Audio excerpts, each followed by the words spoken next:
itu bijak, gitu ya. Supaya wisdom, gitu ya, supaya ada unsur-unsur kebijakan di dalam diri setiap manusia, maka kita senantiasa mesti belajar tentang sejarah, begitu ya. Dan sejarah sangat perlu untuk dipelajari supaya juga sebagai cerminan bagaimana perjalanan sesuatu itu bisa sampai pada titik yang spektakuler, gitu ya, sampai pada titik yang sangat monumental untuk saat ini. Itu ada proses perjalanan yang tidak sedikit, gitu ya. Dalam sejarah perjuangan bangsa juga kan kita mengenal istilah namanya jas merah, gitu kan, itu yang disampaikan Pak Soekarno, jangan lupakan sejarah. Kan dengan sejarah itu kita bisa memperkuat rasa patriotisme dan nasionalisme kita dalam bernegara, gitu ya. Itu dalam konteks bernegara sejarah itu ya. Nah, kita lihat tentang fotografi ini. Kapan sih fotografi ini mulai kita kenal ya? Manusia mulai mengenal fotografi itu sejak kapan, begitu ya? Ini kan pertanyaannya.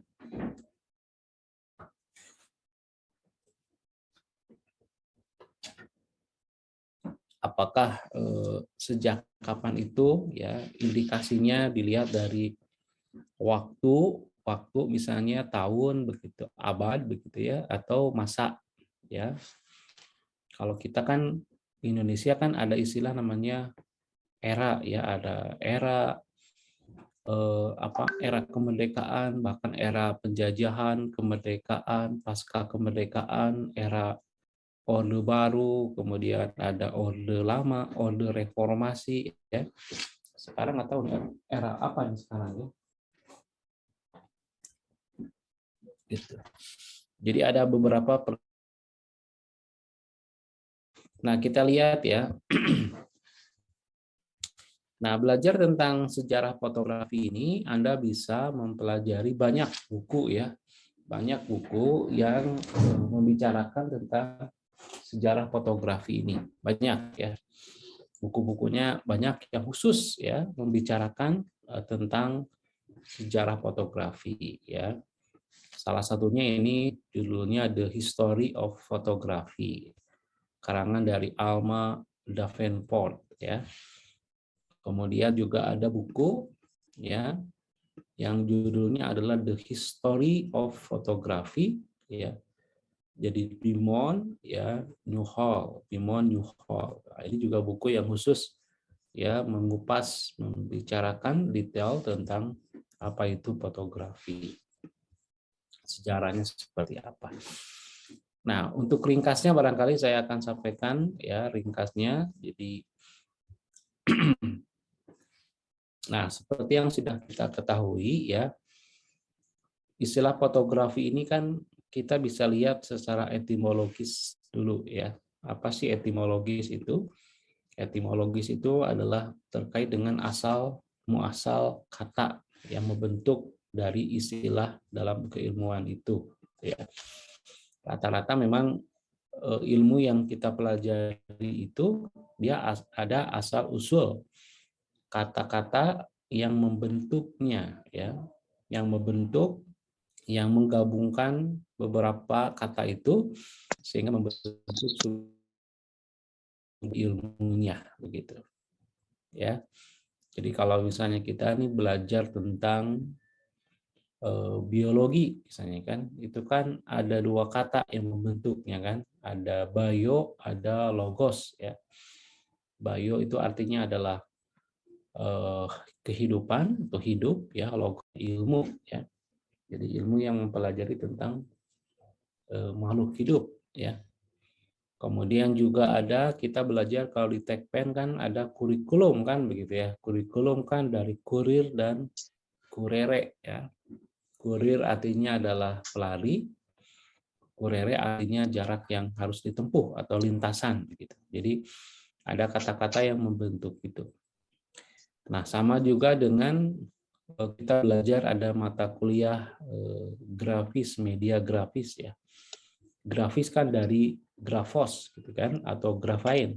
yang artinya adalah menggambar atau melukis. Ya, jadi hampirlah di banyak ilmu yang kita pelajari itu ada kata-kata yang membentuknya. Ya. Ada kata-kata yang membentuknya. Nah, ini juga sama ya, fotografi itu secara etimologis ya, secara leksikal, secara bahasa itu berasal dari dua kata ya, kata fotos dan graphein gitu ya. Fotos atau grafos, ini ada beberapa istilah yang terkait dengan istilah graphein ini, itu artinya adalah menggambar ya. Nah, oleh karena itu berdasarkan dua suku kata itu bisa kita ambil secara sepintas bahwa fotografi itu berarti menggambar dengan medium cahaya begitu ya. Jadi menggambar dengan medium cahaya. Nah, sekaligus ini juga kan sebetulnya fotografi itu selalu dikait-kaitkan dengan menggambar atau melukis ya. Jadi unsur-unsur yang terkait dengan fotografi juga bisa kita analogikan dengan unsur-unsur yang terkait dalam sebuah kegiatan menggambar atau melukis. Gitu. Jadi supaya kita bisa memahami apa persamaan atau perbedaannya antara menggambar dengan melakukan aktivitas fotografi, itu kita biasanya suka membandingkan, ya, membandingkan itu. Nah, kita lihat ya. Coba saya ingin tanya, kalau misalnya Anda menggambar, katakan menggambarnya misalnya dengan cat minyak, gitu ya, atau melukis dengan cat minyak, gitu ya. Kira-kira apa saja yang harus disediakan? Apa saja yang harus ada sehingga Anda bisa menggambar atau melukis dengan menggunakan media cat minyak. Coba kita identifikasi dulu, kemudian nanti kita hubungkan dengan fotografi ya. Kuas, Pak. Oke, yang pertama kita perlu yang namanya kuas. Oke, ya, mungkin saya chat di sini ya, supaya tidak lupa ya. Yang pertama ada kuas. Terus apa lagi? Cat. Ada cat. Kanvas, Pak. Kanvas, Pak. Ada kanvas. Kalau menggambar cat minyak itu kan pasangannya kanvas ya. Itu ada kuas, ada cat, ada kanvas. Ada lagi enggak yang terlewat? Palet. Cat, kuas, palet. Palet fungsinya buat apa? Mencampur warna, Pak. Tempat untuk wadah mencampur warnanya. Tempat untuk mencampur warnanya ya. Oke. Cukup segitu? Ada easel, Pak, yang Eh? kayak tripod untuk Recording in progress. melukis tatakan. Oh, standarnya ya? Ya. Standarnya ya. Oke, ada tripod atau mungkin kalau dalam istilah melukis itu ada standarnya kalau salah ya. Standar itu penyangga.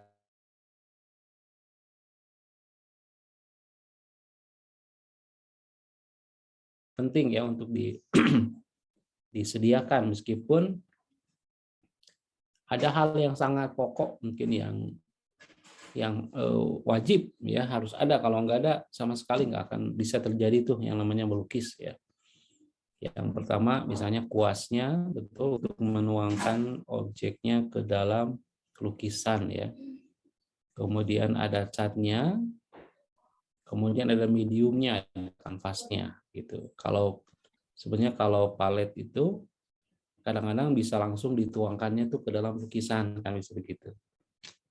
Kemudian kalau tripod juga kalau misalnya pun tidak ya, misalnya digelar aja di bawah pun masih bisa begitu kan.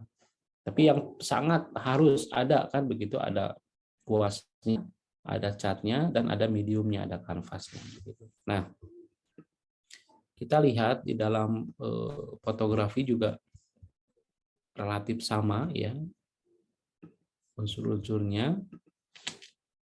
Nah, kalau kita hubungkan nih Pertama adalah ada kita mulai dari cat dulu ya. Cat dulu ya. Cat itu kan berarti yang bisa menjadikan foto itu terlihat.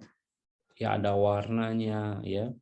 Bisa membentuk objeknya. Kan objek yang bisa dibuat dengan media cat ini kalau salah satu aliran aliran melukis itu kan ada namanya aliran naturalistik ya. Naturalistik atau realistik. Salah satu tokohnya kalau di Indonesia itu misalnya Basuki Abdullah misalnya. Basuki Abdullah itu kalau melukis tuh sama persis ya seperti aslinya gitu. Sampai seperti orang lagi bercermin saking miripnya gitu. Sampai ada satu lukisan seseorang dulu zaman sejarah gitu ya, zaman Basuki Abdullah membuat sebuah lukisan naturalistik seorang perempuan pramugari kalau salah ya. Dan ketika dilihat oleh Bapak Presiden Soekarno itu sampai tertarik, bahkan sampai jatuh cinta begitu kan, saking bagusnya lukisannya gitu. Nah kemudian kalau kanvas, kalau media cat itu dalam istilah fotografi itu sama dengan apanya? Kalau dalam istilah fotografi itu cat itu sama dengan apanya? Kalau dalam foto? Kameranya, Bapak. Cahaya, Pak. Oh iya. Cahaya atau kamera? Cahaya, Pak. Cahaya ya. Oke, jadi betul. Jadi cat itu dalam fotografi itu sama dengan cahaya, ya. Gitu. Jadi si bahan utamanya lah, gitu ya. Bahan utamanya yang bisa membuat munculnya visual itu adalah cahaya dalam fotografi itu. Cat di dalam kita melukis, gitu ya. Kalau kita melukisnya pakai cat air, ya berarti cat air itu sebagai mediumnya. Kemudian kalau misalnya dalam fotografi itu kan ada kuasnya tuh ya, yang bisa membuat objek itu menjadi bagus karena kan kuas ukurannya kan macam-macam ya, ada yang kecil, ada yang sedang, ada yang besar gitu. Bahkan sekarang kuas juga jadi begitu kreatif gitu kan, ada banyak orang yang melukis bahkan tidak pakai kuas gitu ya, bisa menggunakan seluruh tubuhnya sebagai kuasnya kan, bahkan bisa pakai wajah, pakai kaki, pakai tangan gitu kan. Tapi dari situlah kemudian akan membentuk objek. Nah, dalam fotografi itu sebagai apanya tuh? Lensa, bukan? Lensa, Pak. Lensa. Setuju ya? Sebagai lensanya kan? Oke, dalam fotografi itu sebagai lensanya ya. Karena lensa kan juga sangat variatif ya. Ukurannya dari yang standar, yang bisa zoom, yang tele gitu ya. Itu nanti ukurannya sangat banyak, dan teknologi pengolahan cahaya kan di situ salah satunya di filternya menggunakan lensa ya, yang bisa menghimpun cahaya jadi objek, itu kan lensa gitu. Oke, kemudian kanvas dalam lukis itu apa di situ? Di dalam fotografi itu sama dengan apa? Cahaya tadi. Cahaya itu sama dengan catnya ya. Kalau kanvasnya itu dalam fotografi itu Kamera. kameranya ya, body kameranya berarti ya.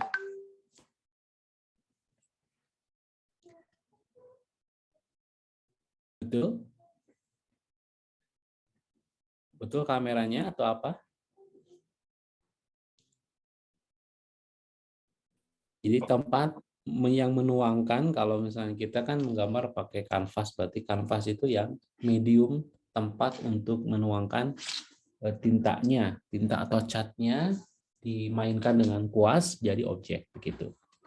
Nah, yang menggantikan si kanvasnya itu dalam fotografi itu apa sebenarnya?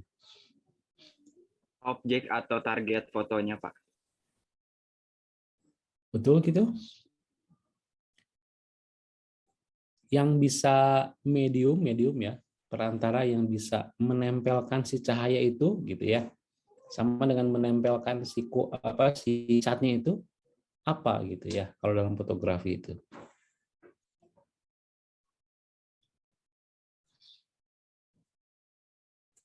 Apa yuk? Kalau di dalam fotografi yang konvensional dulu kan itu film ya. Film ya. Di film yang bisa menuangkan cahaya itu. Kalau sekarang ini kan film memang masih ada ya. Nah, kemudian sekarang kan digantikan dengan storiesnya. Betul, memang nempelnya nanti ke dalam kamera begitu ya. Kamera itu sebagai ruangnya untuk menyimpan berbagai macam unsur dan proses pengolahannya itu dalam ruang kameranya, body kameranya. Tapi unsurnya itu kan kalau dulu kan filmnya ya menggunakan bahan dasar kimiawinya. Kalau sekarang kan menggunakan digital storage. Nah, kayak kita lihat ya. Jadi memang fotografi itu juga sering sekali dihubungkan dengan atau dianalogikan dengan melukis ya atau menggambar ya. Nah, jadi ada kanvas tadi ya. Ada kanvas tadi.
Recording in progress. Ya, seperti itu. Kemudian ini ada lensa di dalamnya, ada lensanya ya sebagai kuasnya begitu. Oke. Nah, kita kembali ke pembicaraan kita mengenai sejarah fotografi tadi. Sudah saya ganti dulu slide-nya. Oke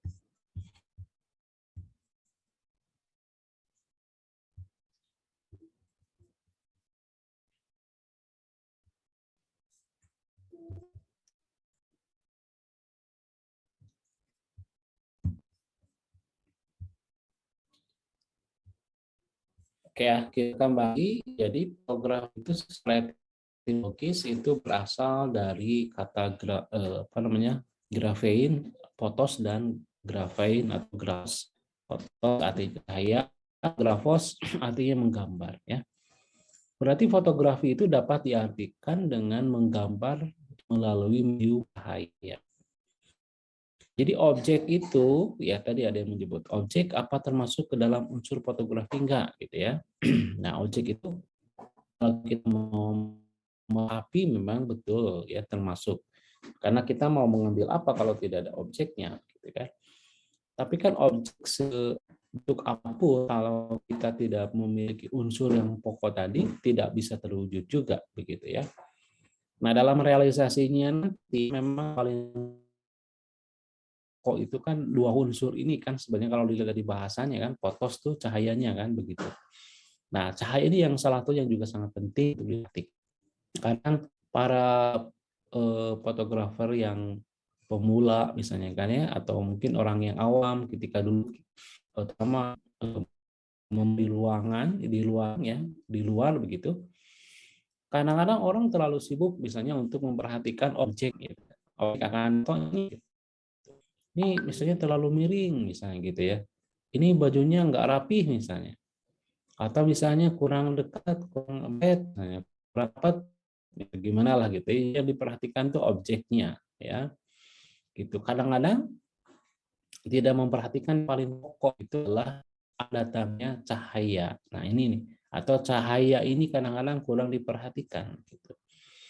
Ya, padahal yang paling pokok itu adalah cahaya dulu. Nah, ini kalau kita ngambil gambarnya di luar, berarti ini yang harus diperhatikan direct light-nya itu cahaya langsung di matahari. Nah itu posisinya sekarang ada di mana? Apakah di sebelah kiri, sebelah kanan, depan kita, atau belakang kita sebagai remote gitu ya. Nah itu diperhatikan betul tuh. Ya. Nah, nanti kita bahas detail secara ini di dalam lighting ya. Jadi kadang-kadang selalu kadang fotonya tidak sesuai dengan harapan. Mungkin terjadi overlight, cahaya terlalu terang, atau mungkin underlight, cahayanya terlalu kurang gitu ya. Kurang, terlalu gelap gitu. Mungkin tidak semua tercahaya ini baik gitu. Karena orang tadi fokus pada objeknya, sementara cahaya kurang begitu diperhatikan. Oke, kita lihat dari segi bahasa kurang seperti itu ya. Nah, sekarang fotografi ini merupakan suatu proses untuk mendapatkan presentasi ya yang akurat, benar dan tepat dari objek dengan menggunakan reaksi kimia gitu ya. Jadi yang terjadi dalam kamera foto ya, sehingga terjadilah gambar yang bisa kita lihat, objek yang bisa kita lihat itu karena terjadi proses reaksi kimia di dalamnya. Apa dulu ketika sebelum ada fotografi digital maupun sekarang sudah ada fotografi digital, tetap yang terjadi adalah proses reaksi kimia. Cahaya ya kemudian melalui lensa, dari situ kemudian masuk ke dalam body kamera ya, diproses begitu, ke digital storage ya. Itu prosesnya semuanya terjadi secara kimiawi ya. Secara kimiawi sehingga kemudian muncullah objek yang dilihat begitu ya. Kemudian jadi ya makanya fotografi ini kalau diusut secara keilmuan, fotografi merupakan applied science ya. Jadi penggabungan aturan atau manifestasi ya dari berbagai macam ilmu ya, tidak hanya kimia, nanti fisikanya juga ya, electricity, kemudian ergonomicsnya, kemudian ada unsur seninya, ada unsur dari objek kimia, apakah biologinya juga ada di situ ya, nanti kita lihat ya. Dalam proses perjalanan memang terlibat beberapa unsur keilmuan. Nah, jadi ketika sebelum munculnya kamera gitu ya, bagaimana orang bisa mengabadikan sebuah momen ya, supaya bisa diabadikan, memorizing ya, kemudian juga mengenang mana kejadian atau objek yang supaya bisa abadi gitu ya. Sebelum ada foto, maka dilakukan oleh banyak orang pada saat itu, pada zamannya adalah dengan melukis ya. Jadi zaman dulu itu sebelum ada foto ya, orang ingin abadikan momen atau kejadian atau apapun, maka yang dilakukan adalah dengan melukis ya, seperti ini. Yang Anda di depan itu adalah sebuah lukisan ya, sebuah lukisan bukan sebuah foto gitu ya. Makanya kemampuan orang-orang dulu itu ya luar biasa, menghadirkan sebuah objek yang benar-benar real sesuai dengan apa yang terjadi gitu ya. Langsung dengan aliran di realisme atau naturalisme gitu ya. Nah, ketika mulai muncul kamera, muncul objek dari hasil fotografi itu tidak secara serta-merta itu bisa langsung diterima oleh masyarakat gitu ya. Tidak langsung justru reaksi ya dari para pelukis terutama ya. Ini salah satu pelukis yang terkenal di masa itu adalah namanya Paul Deleuze ya. Jadi Paul Deleuze ini termasuk yang menentang keras dengan adanya fotografi gitu ya. Kan sementara ini kan profesinya sebagai pelukis realistis gitu. Dia sampai mengatakan from the finding is dead. Ya. Jadi hari ini ya di zaman itu maka menggambar itu, melukis itu mati gitu kan dengannya fotografi itu. Jadi sekali lagi bahwa awalnya memang ditentang ya ditentang bahkan hubungkan dengan ketuhanan gitu ya, masalah penciptaan segala macam dengan fotografi ini gitu ya. Jadi rekan dengan masalah agama juga terjadi nih pada saat muncul ditemukannya fotografi ini ya. Seperti tertulis dalam Leipzig ya, disebutkan bahwa Tuhan menciptakan manusia dalam citranya sendiri dan tidak satupun mesin buatan manusia akan memproduksi Tuhan. Gitu. Jadi memang hal yang sangat alami lah kalau terjadi sesuatu yang inovasi itu akan terjadi banyak reaksi gitu kan. Kalau Anda baca bukunya Rogers ya dalam Diffusion and Innovation itu Rogers terkenal sekali. Ketika ada sebuah inovasi maka akan terjadi bentuk-bentuk reaksi dari masyarakat gitu ya. Dan dengan namanya kelompok yang menolak ya sama sekali sebuah inovasi itu ya adalah rejection gitu ya, jadi menolak sama sekali gitu dan antipati dengan adanya ada yang late adopters ya. Late adopter itu dia menerima tapi sangat lambat gitu ya gitu. Jadi ada juga yang menerima itu kalau sudah ada buktinya, oh sudah betul nih ada hasilnya, baru kita kelompok ini percaya dengan sebuah inovasi yang ada ya. Dan paling hebat ya yang inovators yang paling tinggi kan. Jadi selain menerima inovasi yang ada, dia pun sebagai inovators. Nah, kembali ke sini, jadi dari awal kemunculan oleh kalangan pemuka agama ya yang mengatakan ini kalau bahasa kita mah kewalat nih gitu ya. Kawalat nih kalau ada mesin yang bisa menciptakan seperti halnya yang diciptakan oleh Tuhan katanya kan. Jadi dia mengutuk misalnya seperti itu ya. Awalnya seperti itu. Ya. Nah, kemudian berikutnya, nah bagaimana sih awal cerita mengenai munculnya fotografi ini gitu ya. Nah, ini pada abad ke-5, ini jauh sekali ya, pada abad ke-5 ya. Bahkan sebelum Masehi ini ya. Seorang pria bernama Mochi ya, dari dari keturunan China itu, dataran China namanya Mochi ya. Sudah mengamati sebuah gejala. Jadi dia mengamati sebuah gejala alam yang terjadi. Nah, dia mengatakan begini ya dalam kitabnya itu. Apabila seberkas cahaya yang memancar dari suatu benda diloloskan melalui sebuah lubang kecil ya ke dalam sebuah ruangan yang gelap.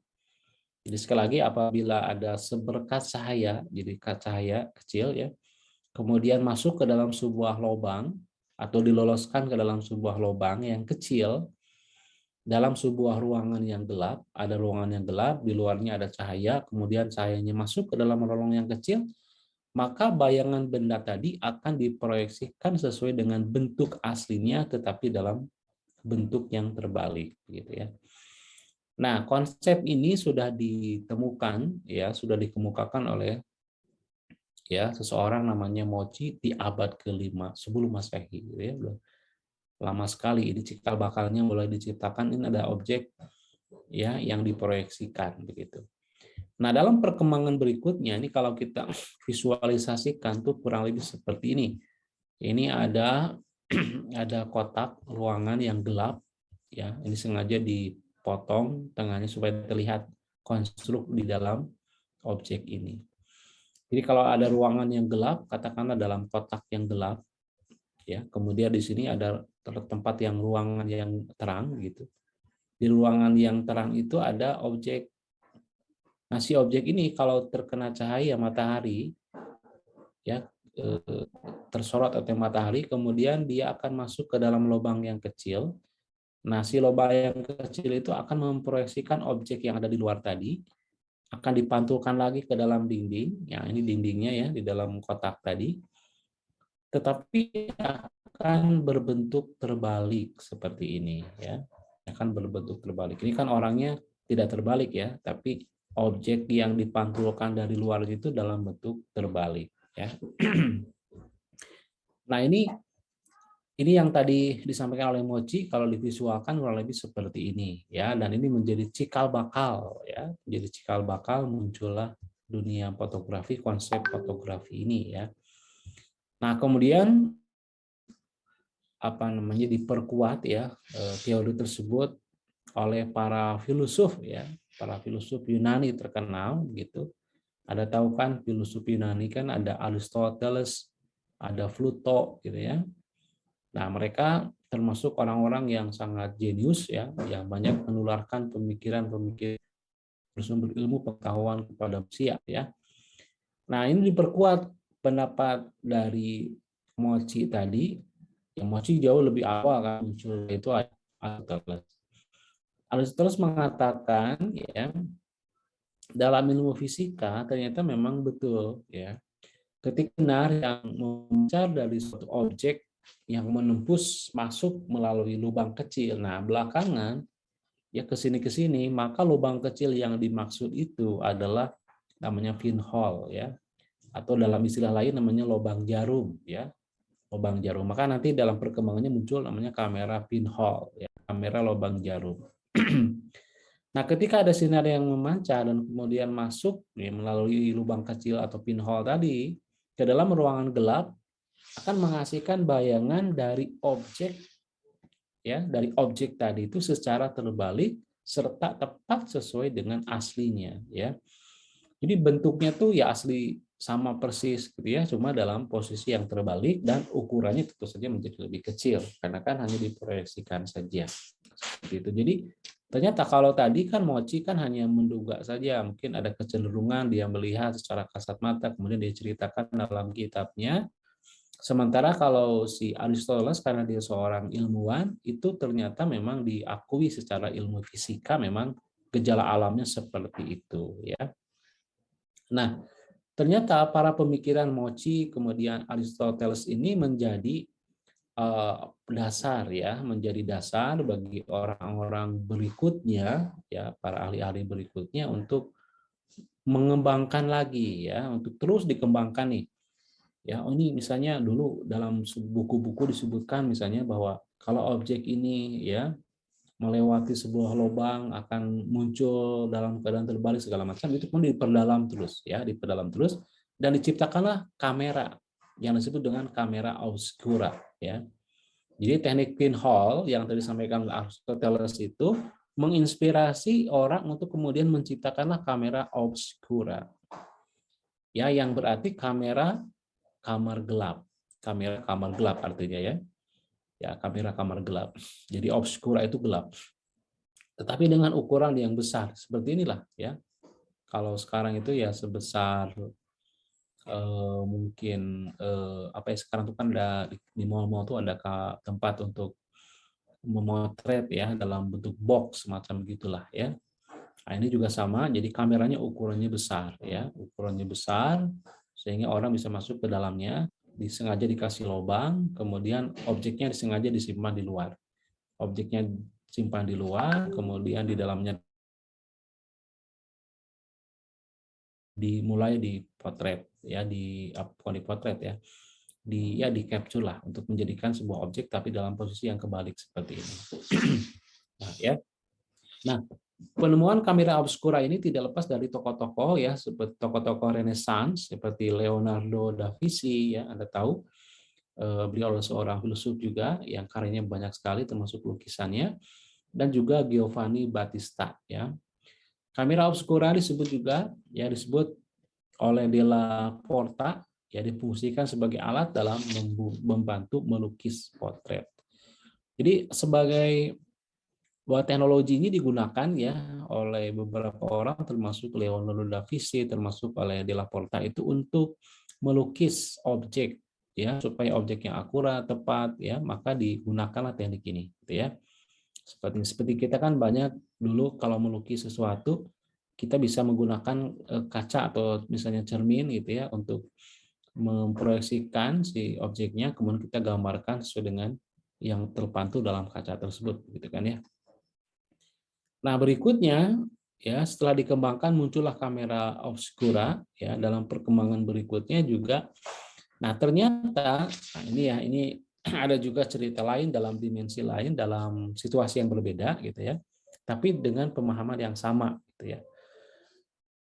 Ada seorang tokoh dalam sejarah perkembangan keislaman dari Timur Tengah ya, namanya Ibnu Haytham ya, Haytham namanya, yang dikenal dengan nama Al-Hazen ya, yang disebut dengan nama Al-Hazen ya. Dia adalah seorang ilmuwan yang ahli dalam bidang sains, falak, ya, matematika, geometri, pengobatan dan filsafat. Pokoknya luar biasa. Keahliannya banyak sekali nih. Ibnu Al-Haytham ini ya. Dalam ahli bidang sains, falak, matematika, geografi, pengobatan, ya medical gitu ya, Islamic medical dan juga filsafat.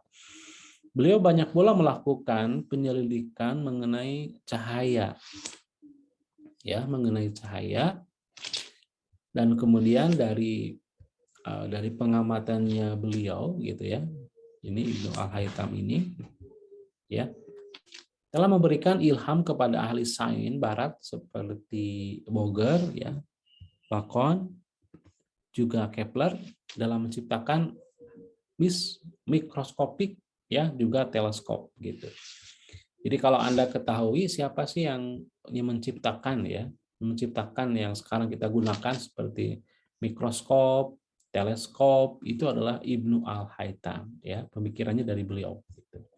Ini tokoh muslim yang sangat berpengaruh sekali dalam dunia sains ya, dalam dunia fotografi, terutama menciptakan mikroskop dan juga teleskop gitu ya.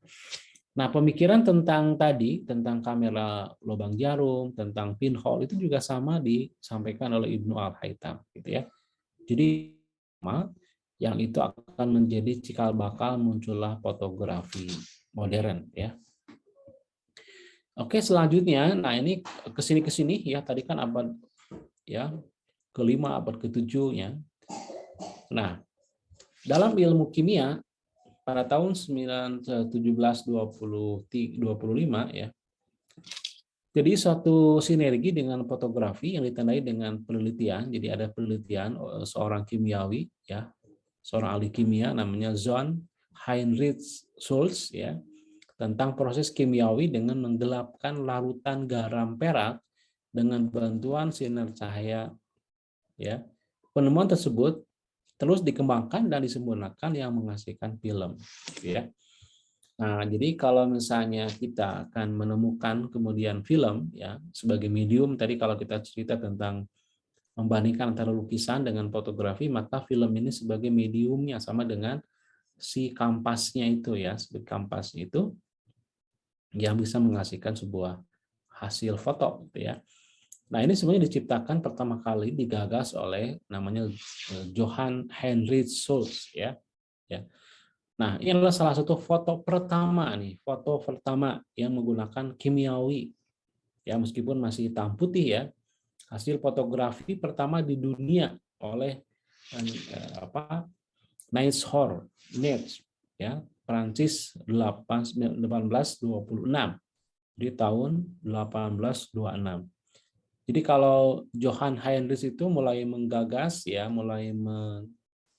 munculnya secara kimiawi akan terjadi proses gitu ya. Ketika ada larutan garam dengan cahaya akan terjadi sebuah penampakan begitu ya. Itu diciptakannya tahun 1725 dan disempurnakan terus, maka foto pertama ya dari gagasan Johann ini diciptakan oleh Niepce ya, dari orang Prancis tahun 1826. Ya, kurang lebih hampir 100 tahun berikutnya ya, baru kemudian dimunculkan sebuah fotografi pertama namanya heliografi, gitu ya. Seperti ini penampakannya masih ada. Dan ini kemudian akan menjadi cikal bakal lah muncul namanya di sini nih ya film negatif ya. Cikal bakalnya muncul film negatif gitu. Jadi lagi-lagi film negatif ini berarti dimunculkan itu mulai digagas tahun 1826 ya, abad ke-18. Kemudian berikutnya ada namanya Thomas Wedgwood ya. Thomas Wedgwood di tahun 1802 dengan penemuannya dari hasil percobaan yang berhasil membuat kopi objek di atas kertas atau kulit berwarna putih yang sudah dilapisi dengan silver nitrat atau silver klorida fotografis ya. Nah, kemudian Nebs ya. Nebs ini pembacanya agak susah ya. Nebs ini tahun 1816 tadi ya, yang berhasil membuat gambar negatif dengan menggunakan cahaya pada kertas gitu ya. Jadi gambar negatif yang mulai diciptakan pada kertas yang sebelumnya dibuat peka dengan perak klorida. Jadi awalnya itu kan menggunakan perak klorida, kemudian si Nebs ini mulai menciptakan dengan kertas nih ya. Pada tahun 1826 berhasil membuat karya fotografi pertama di dunia, sebuah gambar pemandangan dari jendela ruang kerja Nebs ya, di atas kertas sensitif yang sudah dilapisi oleh silver klorida ya. Nebs kemudian menyebutnya dengan heliografi atau tulisan matahari gitu ya. Jadi yang tadi yang sebelumnya yang kita lihat ya. Jadi yang diciptakan yang tadi itu yang disebut dengan, nah ini ya, heliografi tadi yang dia lihat dari atap jendela rumahnya. Kemudian ini adalah salah satu penampakan sebuah hasil foto ya yang lebih bagus, lebih jelas kelihatannya ya. Boulevard ya du Temple di Paris 1839 ya. Jadi 1816 sudah mulai berbentuk, 1826 ada fotografi pertama, 1839 sudah mulai lebih sempurna lagi ya. Fotografi dengan penampakan seperti ini hasilnya. Nah, kemudian pada tahun 1839, tadi sebelumnya 1839 betul nyambung ya. Ya, Daguerre mengembangkan penemuan ya. Jadi si Nebs tadi terus dikembangkan oleh ilmuwan berikutnya. Nah, salah satunya adalah Daguerre ini. Si Daguerre ini menciptakan, menyempurnakan penemuan Nebs ya. Nebs dengan membuat sebuah penemuan berupa plat yang dibuat peka dengan silver klorida dan kemudian diberi uap ionida, di mana perak ini setelah dikering menjadi peka cahaya sehingga dapat mengurangi lamanya penyinaran sekitar 20 menit ya. Maka kemudian mereka atau dia menciptakan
Recording in disinilah mulai progress. publikasi, sudah mulai disempurnakan gitu ya. Jobs, kemudian dari Daguerre, gitu ya. Kemudian disempurnakan lagi oleh seorang yang namanya Josh Eastman, ya, dengan sebuah perusahaan namanya Kodak. Kemudian tahun 1891 ia memasarkan gulungan film dengan bahan dasar dari celluloid. Jadi dia mulai 1900 ya, Eastman memunculkan Kodak Brownie yang memungkinkan setiap orang dapat memiliki kamera secara murah dan dapat memotret dengan lebih mudah, ya. Nah, selanjutnya tahun Eastman mempunyai perusahaan besar yaitu Eastman Kodak Company dengan slogan "Your press the button, we do the rest", ya. Jadi ini adalah tonggak secara industrial, ya, secara industrial. Kapan adanya perusahaan fotografi, ya, itu adalah tokonya adalah George Eastman yang kemudian menciptakan sebuah company yang disebut dengan Kodak Company, ya. Anda mungkin bisa lihat perusahaannya, ya, seperti ini. Dan selain dia menciptakan si filmnya, dia juga bisa menciptakan kameranya, ya. Jadi silakan tinggal Anda mengklik aja, ya, buttonnya, dan kami akan memproses berikutnya, gitu kan tagline-nya. Nah, saat itulah kemudian masyarakat dunia sudah mulai mengenal fotografi dengan mudah. Tidak lagi fotografi adalah sesuatu hal yang susah, yang sulit, yang tidak mungkin dijangkau, tapi setiap orang sudah bisa memiliki kamera sendiri dengan merek Kodak. Dan yang seperti kita tahu, Kodak ini adalah perusahaan terbesar yang paling besar, ya, yang bisa menciptakan kamera maupun si filmnya sampai sekarang, gitu ya. Seperti itu. Dari awalnya seperti ini, perusahaannya seperti ini, sekarang luar biasa, ya. Nah, kemudian tahun 1925 kamera 35 mm pertama, kamera yang kita pakai sehari-hari sekarang, ya, keluaran dari pabrik Leica di Jerman. Nah, Leica juga sekarang kan masih bahkan yang paling besar, ya, perusahaan pengembangan kamera pun berafiliasi dengan teknologi-teknologi digital. Kalau misalnya Anda lihat beberapa produk kamera foto di smartphone, gitu ya, seperti beberapa produk dari China, gitu ya, itu mereka kerjasama untuk fotografinya dengan Leica, ya, Leica. Kemudian Kodak kembali menyusul dengan memperkenalkan film berwarna pada tahun 1935, ya. Dan 1935 kita dalam posisi belum merdeka saat itu, ya. Foto langsung jadi Polaroid. Jadi kalau ada Polaroid ini yang suka ada di tempat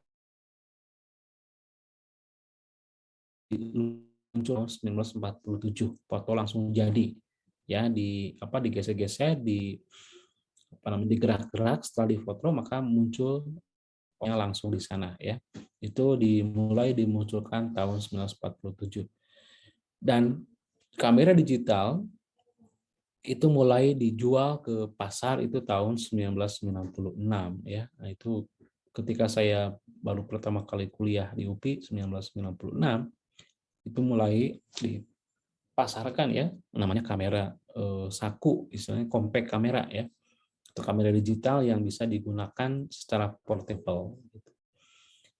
Oke, jadi itu perkembangan sejarah perkembangan dari fotografi itu, ya, yang cukup lumayan panjang, gitu ya. Mungkin di sini banyak beberapa waktu yang di skip, ya. Dari mulai tahun 35, 47 ini kita udah merdeka, ya. Kemudian setelah itu tahun ke 96, ya. Jadi dari 40 ke 96 kan panjang, ya. Beberapa puluh tahun, ya. Dan dalam perkembangan itu memang fotografi itu sangat luar biasa perkembangannya sampai kemudian ke fotografi digital. Nah, fotografi digital itu juga nanti akan mengalami perkembangan sampai pada fotografi yang namanya digital image.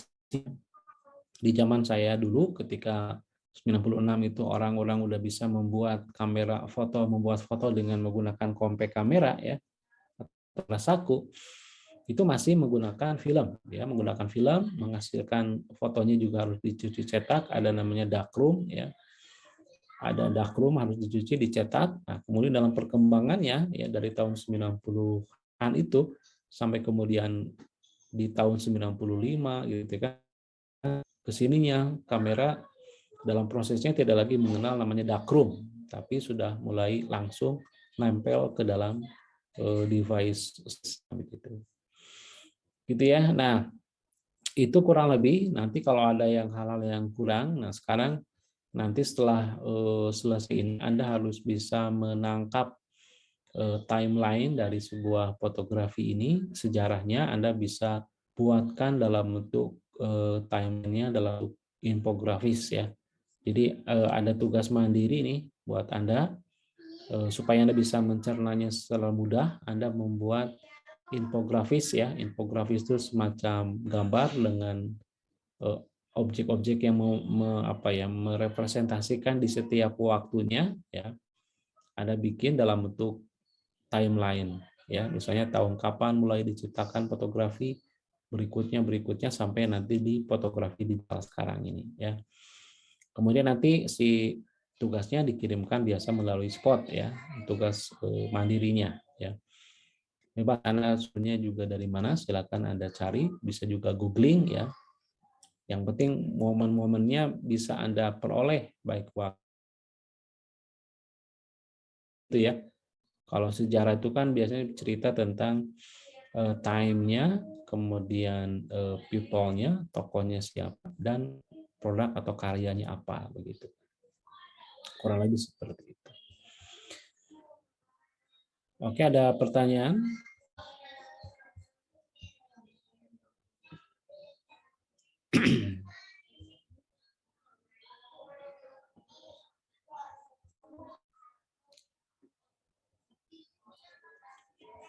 Pak Abad sudah sampai di kampus? Udah, Pak. Oh iya. Di studio ya? Ini di kantor. Iya, iya. Background studio. Nanti kita bikin podcast berseri ya Pak Abad ya? Iya. Memanfaatkan ruang studio dan podcast kita ya. Iya. Oke, Anda pertanyaan silakan, bisa dipahami. Makanya untuk memahami kan itu kan panjang ya. Jadi makanya saya menugasi Anda kalau tidak mempelajari sendiri langsung ya, pantangannya biasanya agak susah untuk dipahami. Jadi Anda menggali itu ringkasannya tadi saya sudah sampaikan begitu.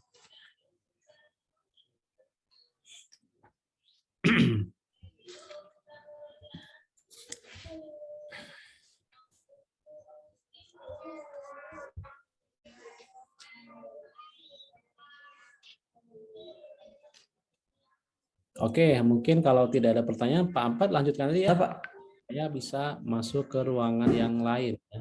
Ruangan yang lain, kalau tidak ada pertanyaan, itu saja tugas dari saya, membuat timeline dalam bentuk infografis. Silakan dibuatnya bebas, mau pakai PowerPoint, mau pakai misalnya software untuk membuat mind mapping ya, atau pakai Canva, silakan lah. Yang penting satu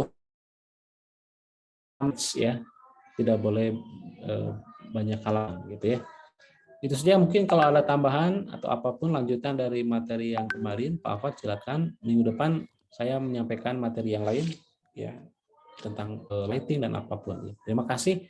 Kalau tidak ada pertanyaan, Assalamualaikum warahmatullahi wabarakatuh. Waalaikumsalam. Assalamualaikum warahmatullahi wabarakatuh. Oke, baik ya.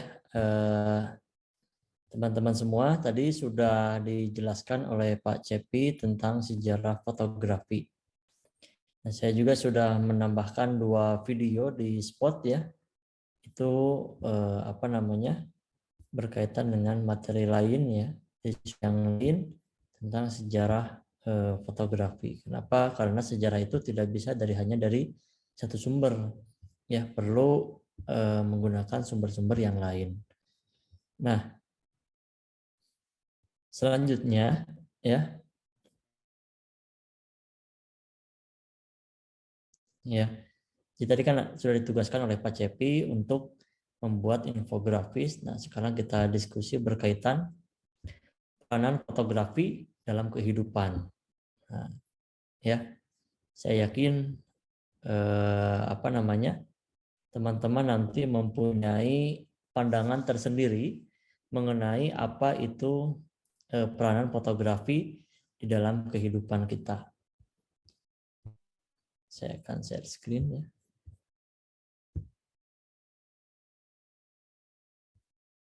Oke. Sudah terlihat? Sudah Bapak. Terlihatnya satu layar atau gimana di Zoom? Di aplikasi Pak, jadi belum full satu layar. Full satu layar ya. Oke. Jadi peranan fotografi ya. Nah, peranan fotografi ini menjadi perbincangan yang harus kita bisa tangkap atau kita bisa maknai ya. Jadi antara relevansi apa sih manfaatnya saya mempelajari fotografi, kemudian suka fotografi di dalam kehidupan kita. Nah, kurang lebih seperti itu. Ya. Nah, saya merangkumnya ada 9 peranan fotografi ya, kurang lebih. Nanti Anda boleh menambahkan menurut Anda sendiri itu apa. Ya. Nah, yang pertama, belajar fotografi baik untuk pikiran kita. Ya, hasil penelitian dengan mempelajari keterampilan yang baru, ya ini baik untuk otak, jadi lebih sehat otaknya, ya, dan lebih pintar seperti itu. Kenapa? Ini bisa jadi fotografi ini keterampilan baru untuk kita, ya.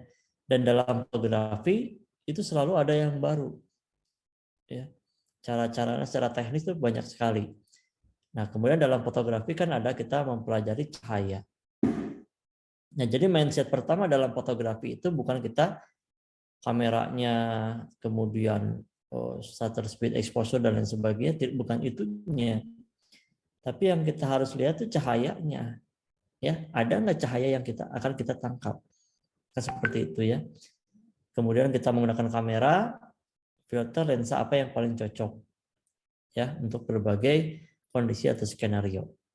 Nah, itu peranan fotografi yang pertama dalam kehidupan kita. Jadi otak kita menjadi baik gitu kan ya, karena mempelajari keterampilan yang baru.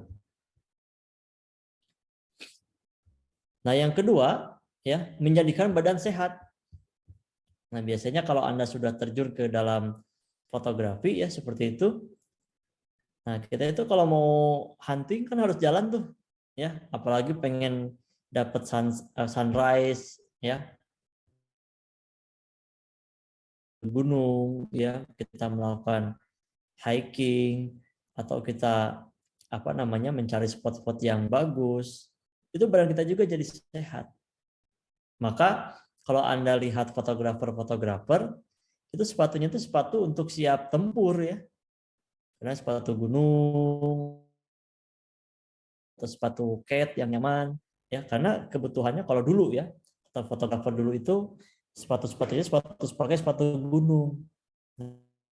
Nah, karena itu untuk memotret pemandangan ya, karena mereka kebutuhan untuk hunting. Jadi kebiasaan-kebiasaan itu menjadi ciri khas ya, menjadi ciri khas. Boleh Anda lihat seperti halnya Darwis Triadi, Arba'in Rambi, itu fotografer yang profesional ya, ini sudah kawakan. Itu kalau pakai sepatu gunung gitu. Karena kalau dulu tuh pengen landscape harus naik, harus lari dan sebagainya. Jadi menjadikan, karena kita mendorong aktivitas fisik ya, menjadikan badan sehat. Ya, dulu ketika saya kuliah fotografi itu hunting 24 jam. Bayangkan nggak? Anda sanggup nggak misalkan kalau kita hunting 24 jam? Jadi, waduh itu lumayan melelahkan ya. Jadi kita 3 SKS itu kan sekitar 150 menit ya.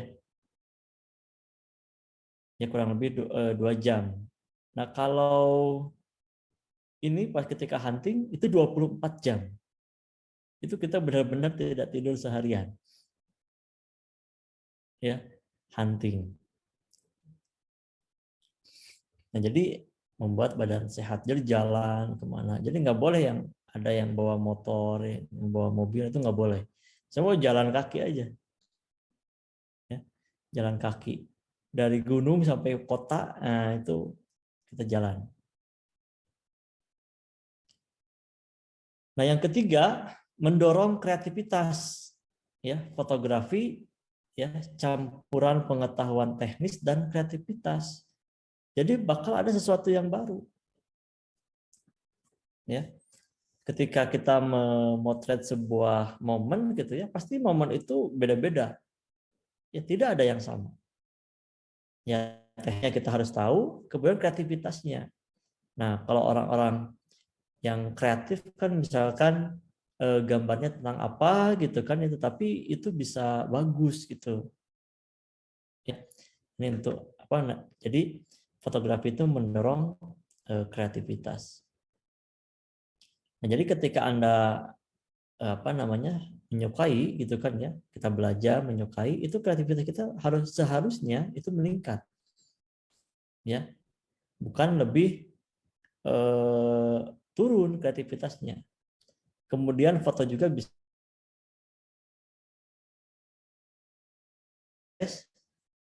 coba mendalami fotografi ya.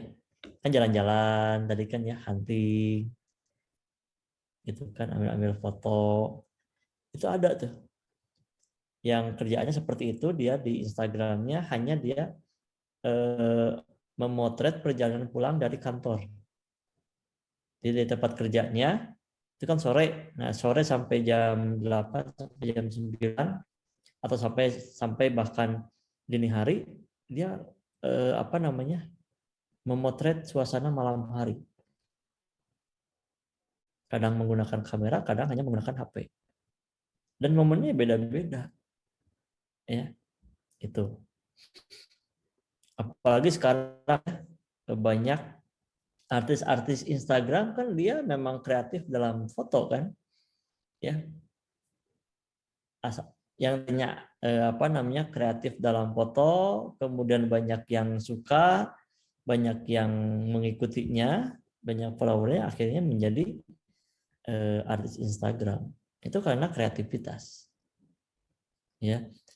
Sekarang contoh fenomena Instagram sebagai media untuk menampilkan sebuah foto atau maupun video, itu kan menarik ya.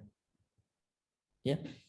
Sekarang ini bukan hanya foto, konten, berita, ya, video singkat, itu luar biasa. Nah, ini harusnya kita bisa memanfaatkan ya, bisa memanfaatkan media ini dengan hal-hal yang positif ya. Dan apalagi ada logaritma Instagram, hati-hati ya.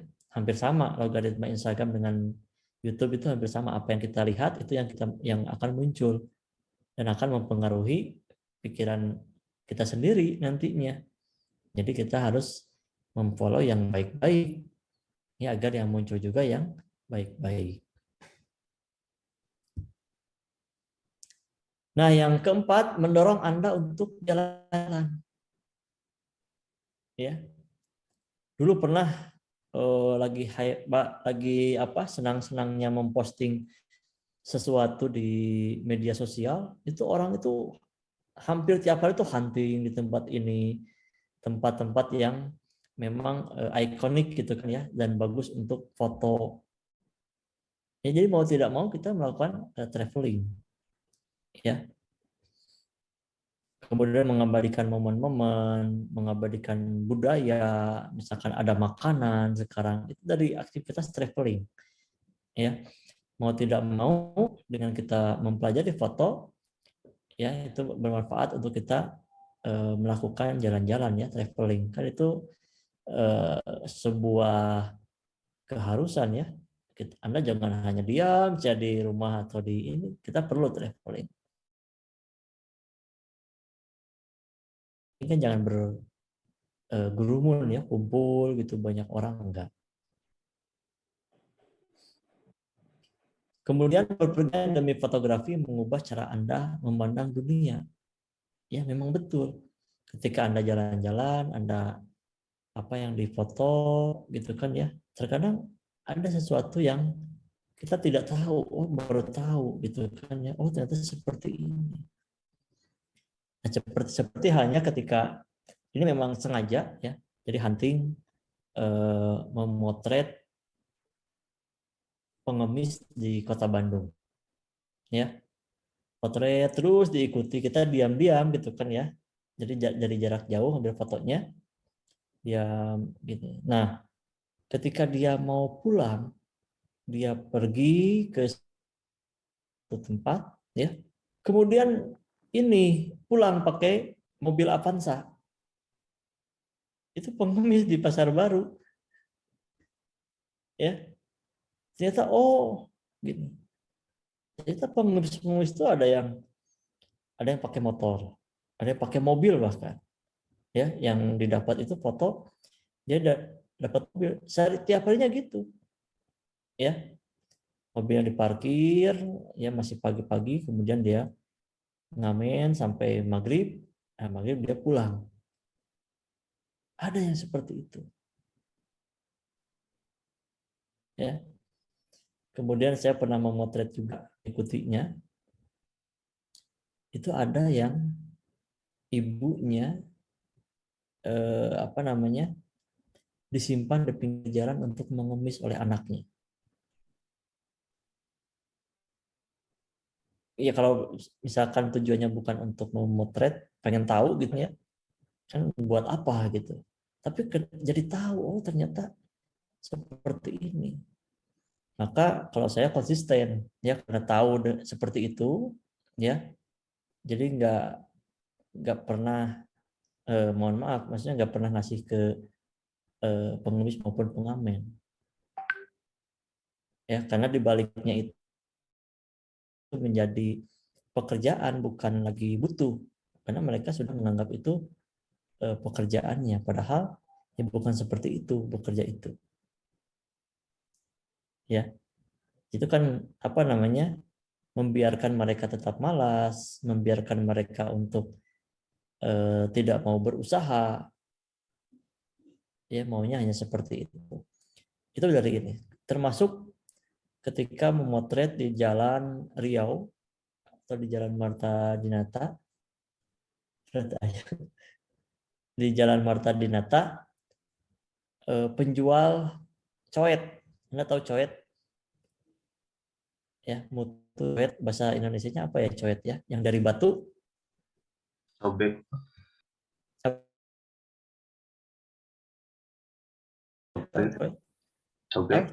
Cobek ya. Nah, itu kan dari batu. Ditelusuri terus diikuti ya sampai dari dia berangkat sampai dia pulang ke rumahnya kita ikuti. Ya. Dia jualan di Kota Bandung, kemudian rumahnya di daerah Padalarang, ya. Dan dia ke Bandung itu naik kereta. Ya, kita ikuti naik kereta, itu ambil foto juga diam-diam itu orang itu.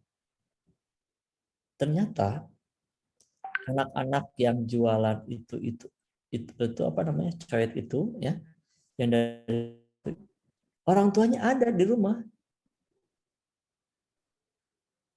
nungguin anaknya aja jualan gitu. Orang tuanya ada aja di rumah. Nah itu, ya.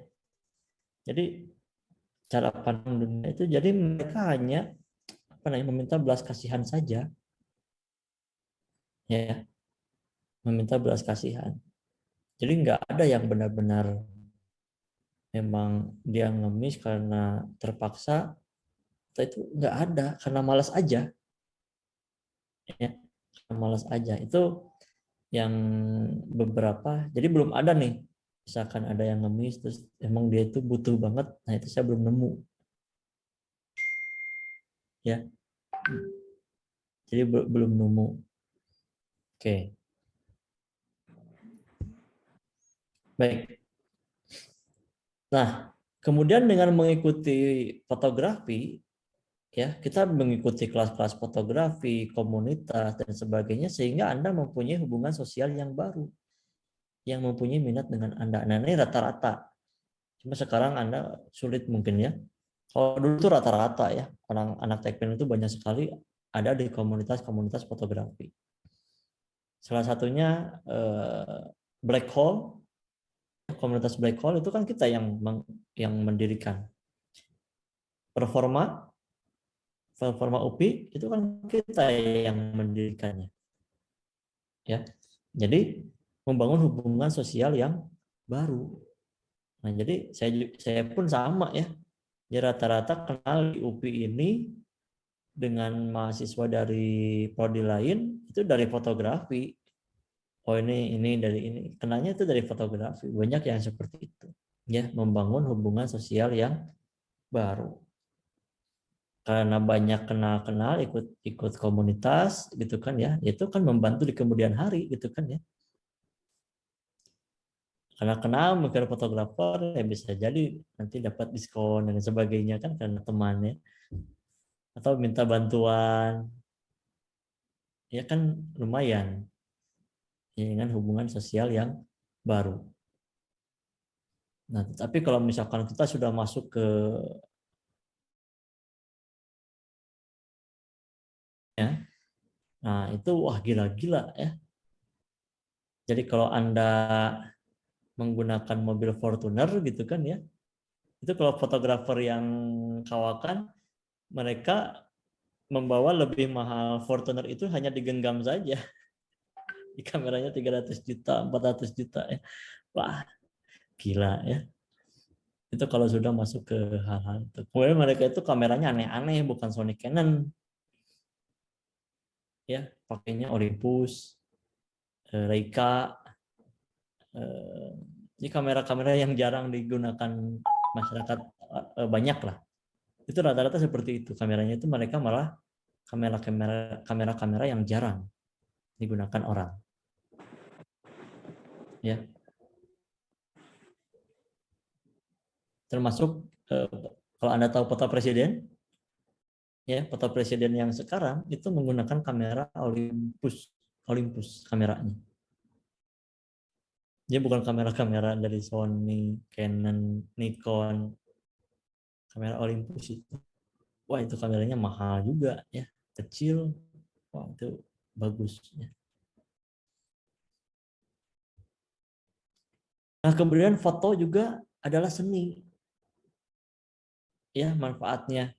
Sekarang kita dengan adanya smartphone begitu mudahnya kita memamerkan hasil karya kita. Ya. Sampai-sampai bisa menjadi hasil karya NFT ya. Ya Ghazali Everyday. Nah, itu kan luar biasa. Dari seni dia bisa memamerkan karyanya dan bisa menghasilkan uang. Kan seperti itu ya. Jadi foto ini sebagai sebuah seni. Nah, kemudian yang ketujuh mengatasi masalah ingatan.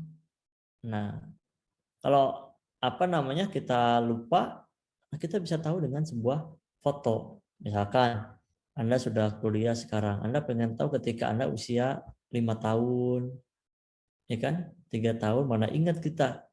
Tapi dengan foto, oh ini ketika saya kecil ini. Nah, kemudian hal-hal yang lain, ya. Foto apa yang kita lihat itu kita akan lebih mudah untuk mengingatnya, dan foto membantu untuk itu ya. Kadang kita nama lupa ya, tapi ketika lihat fotonya ini tahu gitu kan ya. Nah gitu seperti itu, jadi mengatasi masalah ingatan. Nah kemudian yang ke-8 mengabadikan sejarah atau momen. Jadi fotografi itu ya mengabadikan sejarah atau momen. Kalau tidak ada yang pakai foto ini, ya kita nggak ada yang tahu bagaimana suasana ketika proklamasi. Ya, ini luar biasa. Ini dia fotografer ini sangat berjasa sekali. Kita bisa tahu ya. Jadi keadaan bagaimana Insinyur Soekarno itu mengumumkan atau membacakan proklamasi di hari kemerdekaan, ya, atau menangkap momen-momen, ya seperti halnya kalau secara umum kan misalkan momen pernikahan, ya, kemudian momen-momen ke acara-acara yang lain, itu terkadang nggak bisa nggak bisa kita putar kembali, hanya bisa didokumentasikan. Kalau sekarang mungkin banyak yang vlog, video-video ya, tapi kalau dulu kan belum, masih hanya sebatas foto saja, ya, foto-foto. Dan kita dulu ketika saya kuliah juga sama dengan Anda, kumpul itu karena foto. Jadi kalau kumpul, karena beda ya momennya, kalau dulu tiap orang tuh bawa kamera. Nah kalau sekarang kan smartphone udah pada bagus ya kameranya. Jika dulu tiap orang tuh bawa kamera, ya, hunting, apa yang di taman VIP di depan itu fotoin, ya, yang lain sebagainya, orang yang lewat difoto, ya senang aja gitu kan ya. Kalau dulu itu memang seperti itu. Nah, sekarang itu kan hunting itu banyak sekali, ada komunitas fotografi menggunakan kamera smartphone itu juga ada di Bandung, ya. Karena smartphone sekarang kan sudah bagus-bagus, tetapi kita belajar fotografi tetap harus dari kamera dulu, ya. Karena kamera itu lebih lebih bagus untuk digunakan praktik daripada smartphone. Nah yang ke-9 itu meningkatkan empati, ya. Dari sebuah foto, ini kan sebuah foto misalkan binatang, ya, bagaimana binatang itu saling menyayangi, ya, saling peduli satu sama lain. Ini memberikan kita empati dari foto. Seperti foto-foto yang banyak lah di awal, Pak Cepi menampilkan foto-foto tentang anak, ya, di mana anak tersebut di sampingnya ada burung gagak, ya, si anak tersebut sama besarnya dengan burung gagak. Itu meningkatkan empati. Empatinya apa?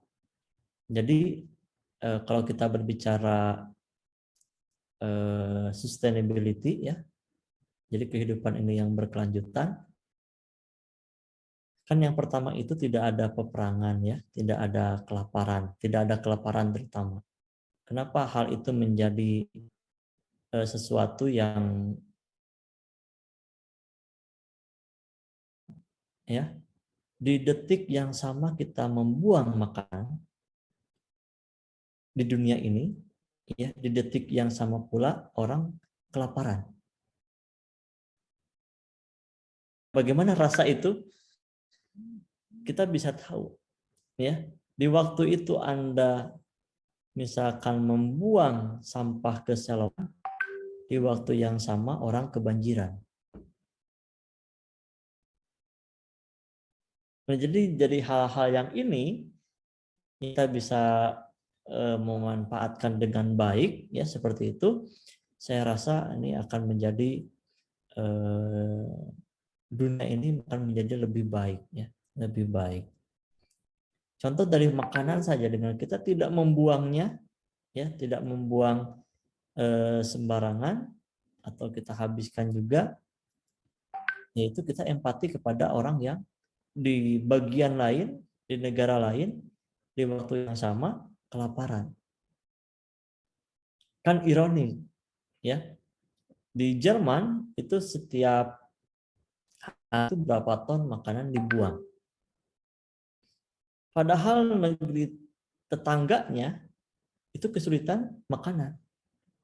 Maka sekarang ini sedang dipikirkan di Jerman itu bekas-bekas makanan itu ada ditampung gitu kan, langsung pada saat itu juga bisa disalurkan.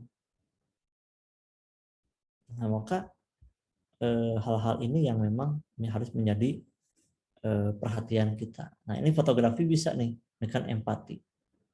ya. Seperti ada seorang seniman, ya. Kebetulan saya senang ngumpul dengan para seniman-seniman. Itu dia hanya memotret bapaknya, ya. Dia motret bapaknya yang seorang petani, ya. Dia memotret bapaknya, kenapa? Karena dia sudah sukses, seniman sukses lah, ya.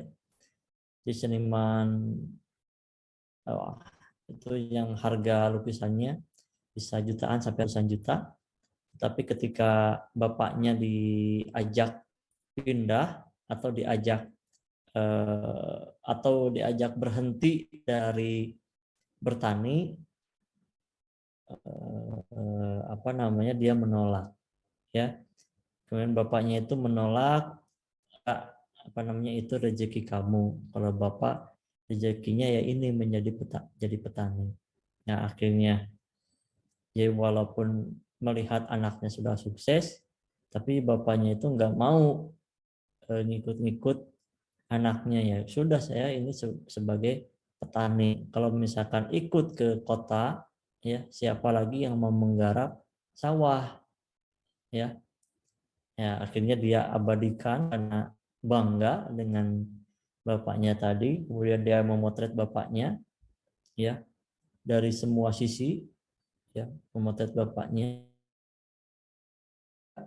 Jadi tubuh bapaknya dia foto, ya, sampai keriput-keriputnya, kemudian tapal di tangannya dia foto, kemudian dijadikan lukisan, ya, jadikan lukisan. Itu pameran, hanya 1 kali pameran.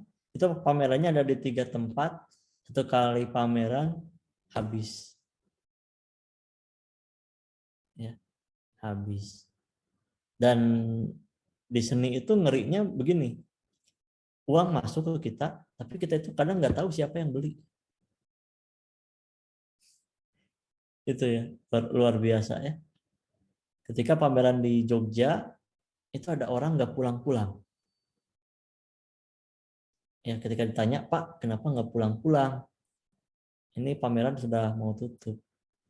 Saya itu lihat lukisan ini, ya, hati saya jadi tenang, jadi tentram. Padahal saya sudah konsultasi, udah minum obat kemanapun, itu nggak rubah-rubah, gitu kan, ya. Tapi ketika dia melihat lukisan itu, dia tenang, ya. Lukisannya, kalau Anda tahu, lukisannya hanya pundak bapaknya tadi.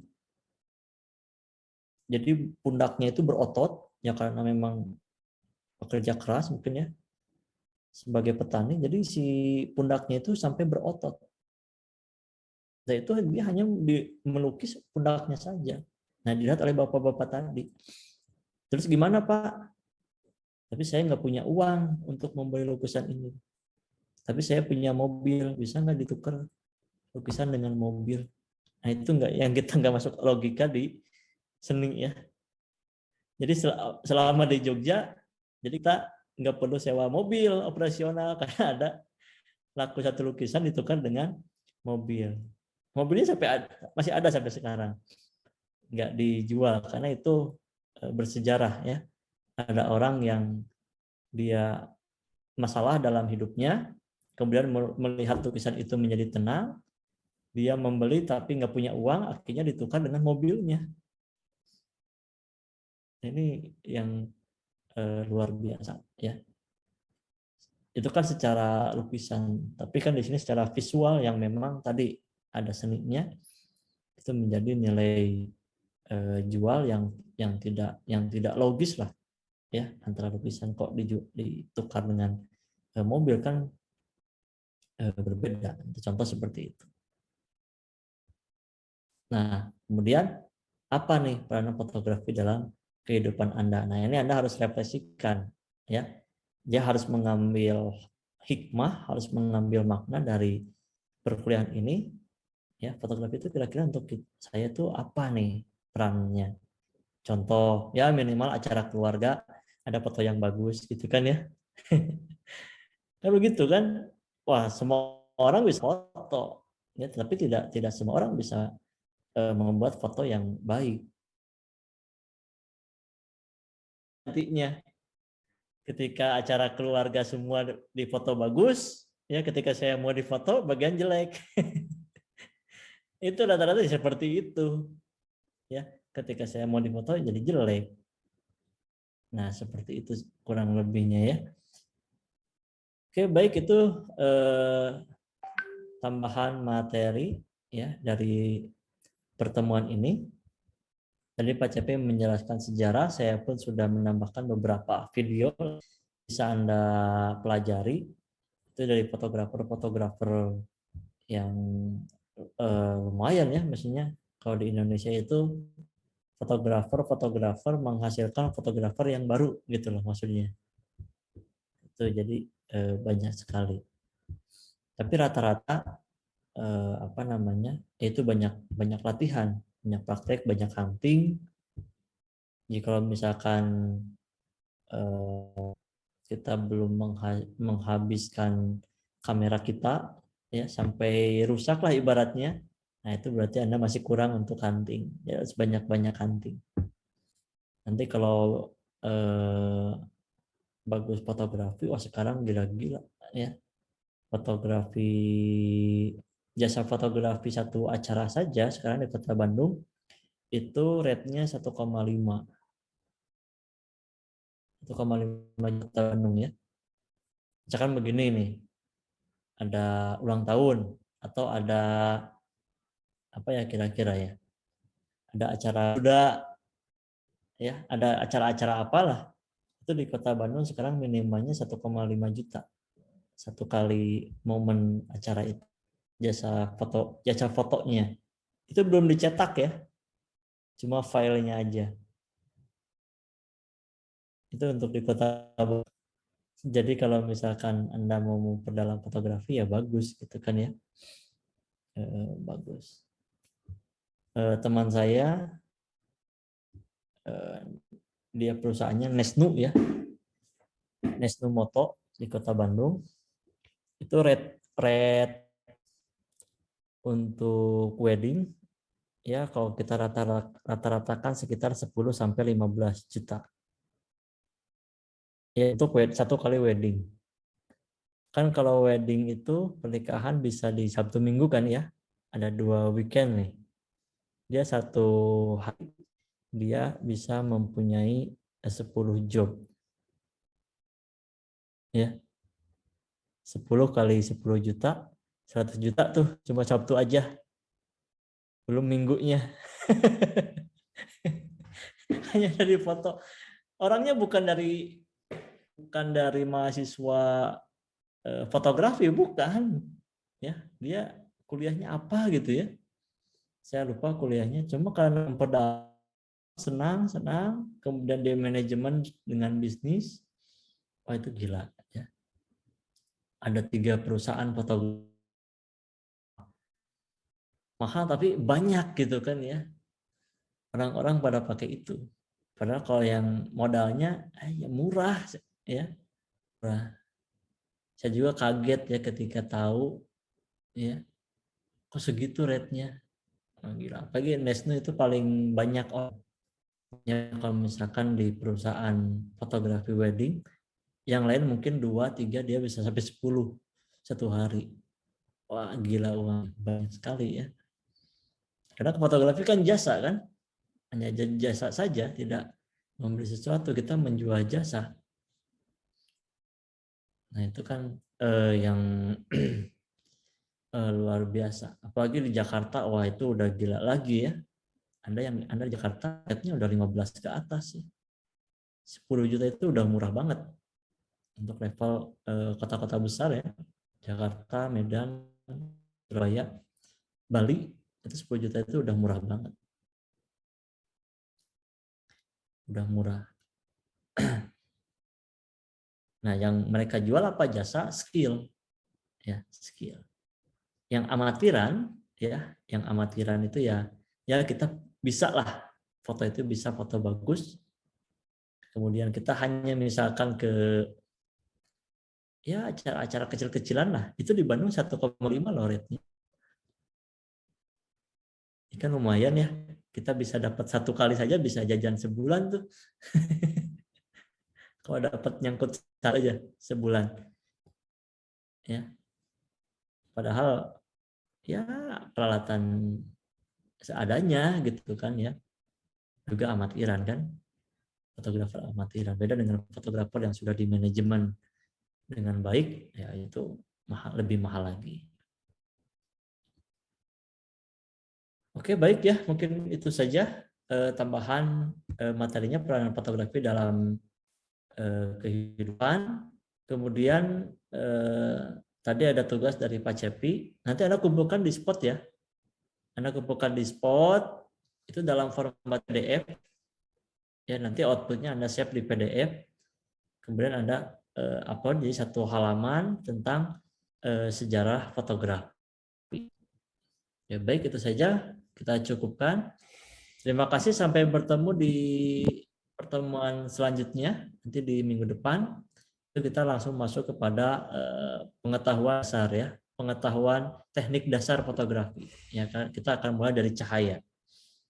Ya, kita mulai dari cahaya. Baik, ya kita cukupkan. Ada pertanyaan atau masukan? Pak, Ya. maaf izin bertanya. Untuk teknis perkuliahan perencanaan pembelajaran besok gimana ya Pak? Sudah menghubungi Pak Dadang, katanya teknisnya gimana Bapak? Oh iya. Oke. Nanti saya lihat RPS. Nah, nanti kalau misalkan luring lagi, kita bisa luring. Gitu kan ya. Bagi-bagi nanti yang belum. Oke. Ada lagi? Izin Tidak ada? bertanya, Pak. Izin bertanya, Pak. Ya, silakan. Untuk terkait tugas dari Pak Cepi itu di spot apa ya Pak? Nanti bakal diisinya. Sesuai ini, di 3. Di pertemuan 3. Ya. Berarti deadline-nya kira-kira Senin depan ya Pak? Ya. Biasanya seminggu gitu. Ya hari Minggu lah, jangan hari Seninnya ya. Ya, Minggu. Ya, saya bisa lihat dulu. Oke. Udah Pak, terima kasih. Tadi ada lagi?